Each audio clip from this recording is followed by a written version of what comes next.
Hello, I'm Lisa. Welcome to my channel. I'm a functional nutritionist and I also have a background in chemistry and biochemistry. I specialize in MTHFR, fatty liver, gallstones, hypothyroid, and iodine deficiency. Today I'm going to talk about how MTHFR variation is related to estrogen dominance. Okay, so MTHFR is an enzyme. It stands for methyltetrahydrofolate reductase. And what it does is it converts folate, which is vitamin B9, into methylfolate. This is a very important process. It's the bottleneck for so many things like making neurotransmitters, for detoxification, for cell division and growth, cancer prevention, detox of heavy metals. So many things in your body requires methylation.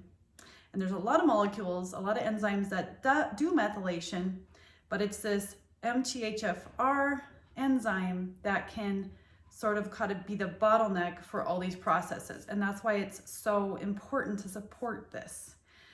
Okay, so we have estrogen and progesterone, two female hormones, and they are supposed to be maintained in a certain ratio.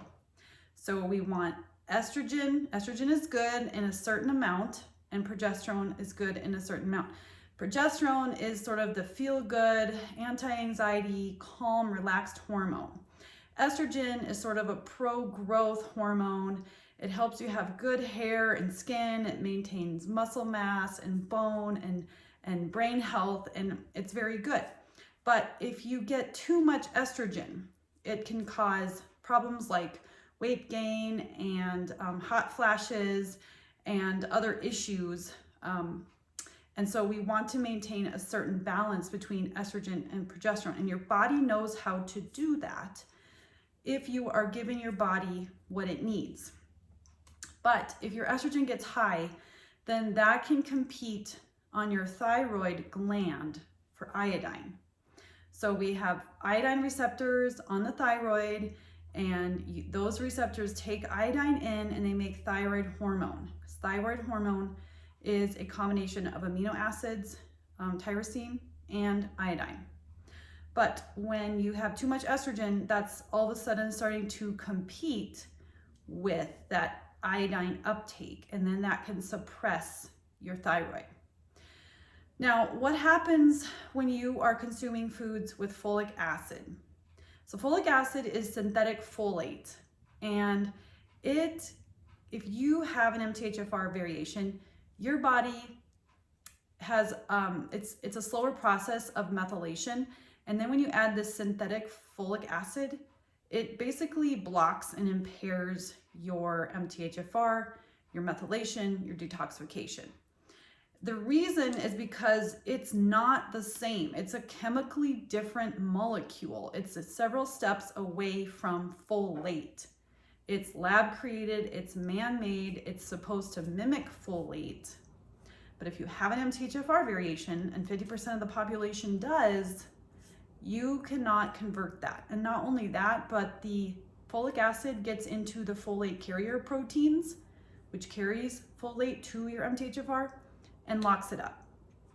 And it also gets into your MTHFR enzyme and jams it up. So it's like taking the wrong key into a lock, trying to turn the lock, it doesn't work, and now the key is jammed in there and you can't get the key out and you can't turn the lock. So it's like it just jams up the whole process.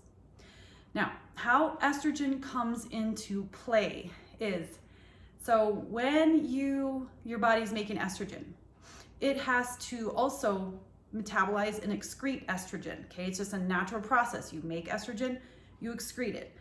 To detoxify estrogen, or to metabolize it, to convert it into a form that can be eliminated, it's a two-part process. And the second part is methylation.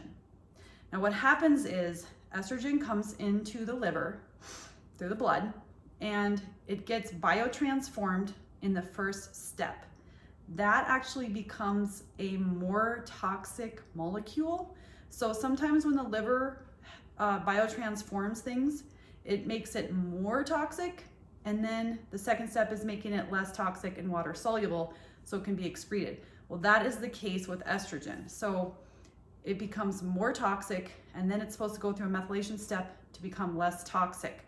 But if your methylation is blocked, you don't have enough methyl groups, then you're going to be stuck with these higher toxicity estrogens that are going to sort of wreak havoc in your body. And what your body has to do is protect you from those highly toxic estrogen metabolites. And what it typically does is store them in fat to protect you because it's fat soluble. So that can cause weight loss resistance because you have these metabolites that are being stored in fat. And so then when you're breaking down fat and you're getting these metabolites, they're going right back into fat cells to protect you.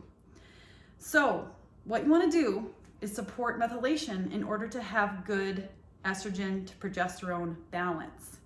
So you want to, number one, avoid foods with folic acid. So that's enriched and fortified wheat and rice products.